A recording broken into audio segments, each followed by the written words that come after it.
hearts call Fort Worth Cowtown. And if there's a heart to Cowtown, it's here in Old Nile City on the north bank of the Trinity, an area now known as the Fort Worth Stockyards.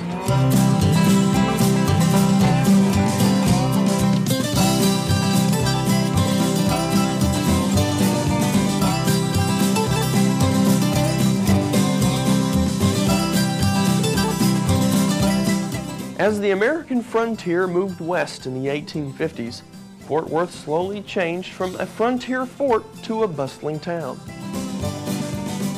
Wild longhorn herds that grazed in the area were herded up by local cowboys and driven north for profit.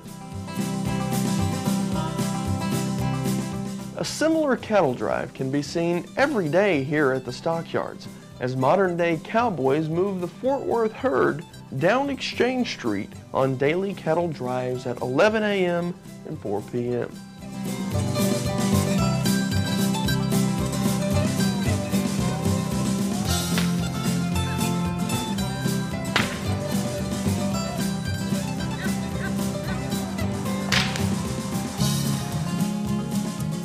Fort Worth's location along the Chisholm Trail made it a frequent stop for travelers, cattlemen, and even outlaws, earning it the reputation of Hell's Half Acre.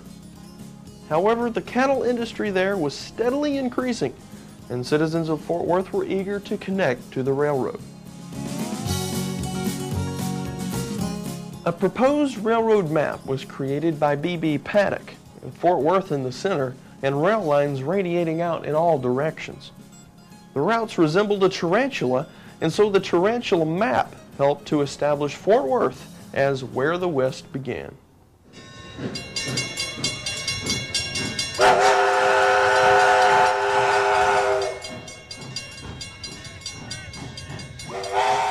Today, Stockyards visitors can get a taste of the railroad by riding the tarantula train, pulled by an antique steam engine which departs daily from downtown Grapevine, Texas, and arrives at the Fort Worth Stockyards.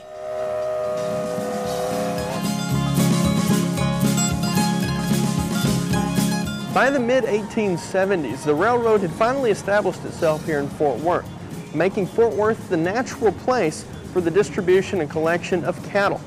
There was a giant meat market to the north and to the east where people were demanding up to 60 pounds of beef per person per year, making Fort Worth an economically viable place to be if you were a cattle rancher or a railroad owner.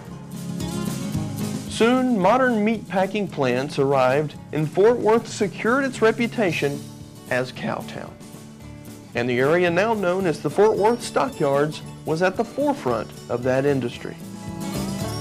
Back then, this was called Nile City. Now, Nile City was exactly 1 square mile. They had a population of 600 to 800 people, but there was over 10,000 people worked here.